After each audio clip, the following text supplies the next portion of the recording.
Olá, meus amigos do canal. É um prazer estar aqui novamente com vocês. Espero que esteja tudo bem com vocês. O vídeo de hoje a gente vai comentar uma falácia aí que é muito utilizada pelos nossos amigos religiosos.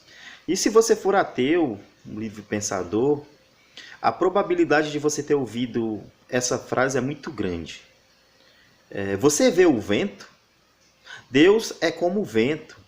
Você não pode vê-lo, mas pode senti-lo. No vídeo de hoje a gente vai analisar um pouquinho essa frase e a gente vai ver se faz sentido atribuir ou fazer comparações do vento com Deus. Mas para a gente começar a falar nisso, primeiro a gente tem que entender o que é o vento e como que ele se forma. Deixarei um vídeo a seguir explicando como funciona a formação dos ventos e em seguida eu volto para a gente comentar a respeito. Para a gente entender a formação do vento, primeiro a gente tem que entender que a Terra ela recebe a radiação perpendicular que vem do Sol de maneiras diferentes.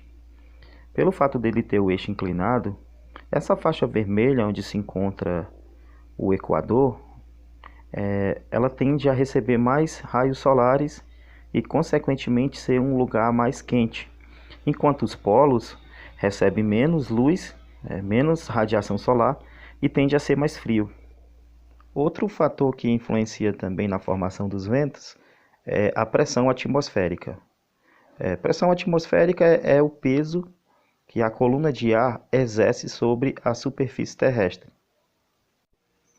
Nessa representação você vê o globo terrestre e ele é dividido por linhas imaginárias, assim como o seu Deus. A primeira linha é o Trópico de Câncer, a linha central é a linha do Equador e a linha de baixo é o Trópico de Capricórnio.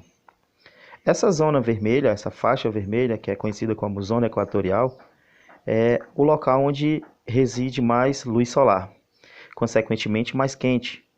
Quanto mais quente for um ambiente, menos pressão atmosférica esse ar vai sofrer. Isso significa que uma zona de baixa pressão atmosférica, o ar ele é aquecido e as moléculas desse ar ficam agitadas e elas tendem a subir. Conforme ela vai subindo, ela deixa um vácuo que é preenchido por um ar frio, formando ali um ciclo. Esse ar quente que sobe, ele vai em direção ao Trópico de Câncer e também ao Trópico de Capricórnio. Esse ar quente que sobe, ele tende a resfriar. Conforme ele vai em direção aos trópicos, ele vai ficando cada vez mais frio e, consequentemente, é uma área de alta pressão. E as moléculas elas ficam mais juntas e mais pesadas, tendendo a descer ao solo. Uma vez nos trópicos, o ar, a tendência dele é sair de uma zona de alta pressão para uma zona de baixa pressão, saindo dos trópicos para a linha do Equador. E nesse percurso, o ar ele passa por oceanos e leva umidade junto.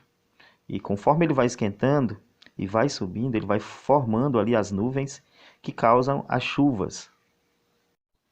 Nessa representação que a gente está vendo o globo terrestre de lado, fica mais fácil para você entender. O ar ele sai da zona de alta pressão, que fica ali nos trópicos, em direção às zonas de baixa pressão, que fica ali na linha do Equador. Esse deslocamento do ar dos trópicos em direção à linha do Equador é conhecido como ventos alísios. E também explica como funciona a formações de desertos.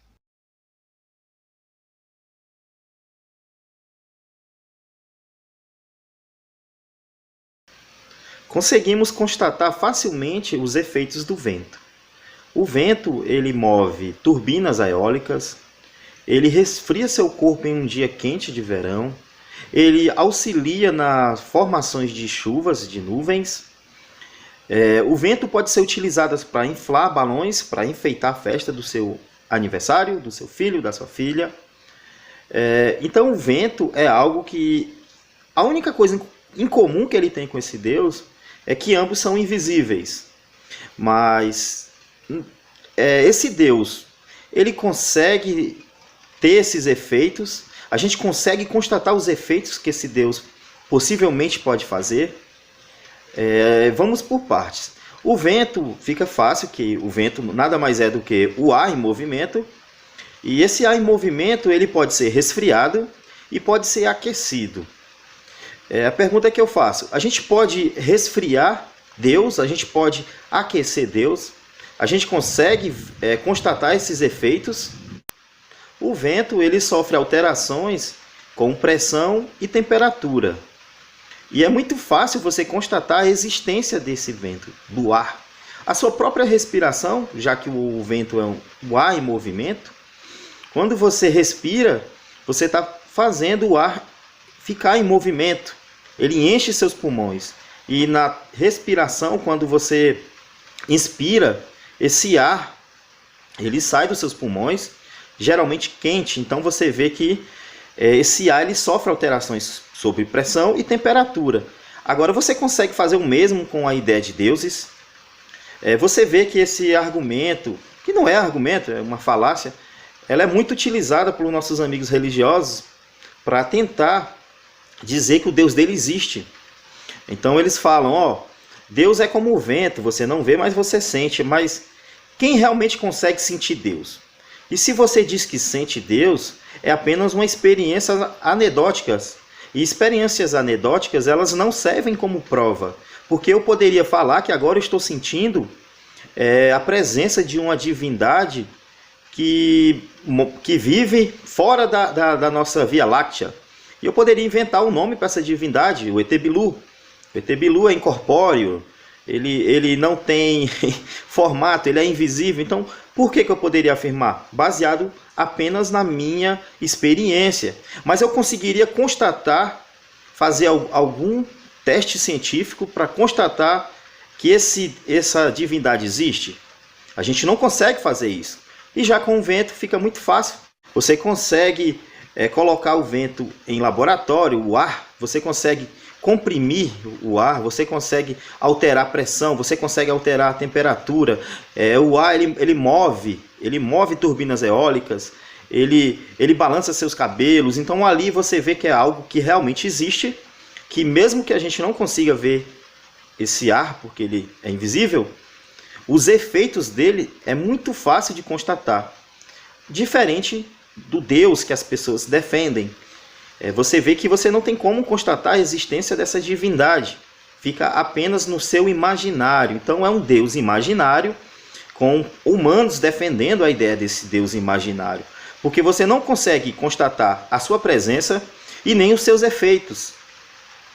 Então, pessoal, quando algum religioso falar essa falácia, tentar colocar Deus no mesmo sentido que o vento, vocês já vão saber que isso é uma grande falácia, porque não tem como. O vento é algo real, é algo que existe, é algo que você consegue constatar facilmente. E já os deuses que eles afirmam é algo que a gente não tem evidência nenhuma, fica apenas no campo da fé, baseado apenas em fé. Porque fé é diferente de saber. Fé é você acreditar em algo sem evidência. Então, qualquer coisa pode ser possível baseado apenas em fé. Então, galera, esse aqui foi mais um vídeo para mostrar para vocês aqui essa falácia, esse clichêzão batido que os nossos amigos religiosos usam para tentar defender aí o seu Deus. Se você gostou do vídeo, aí deixa o like, compartilhe, se inscrevam, comente e até mais.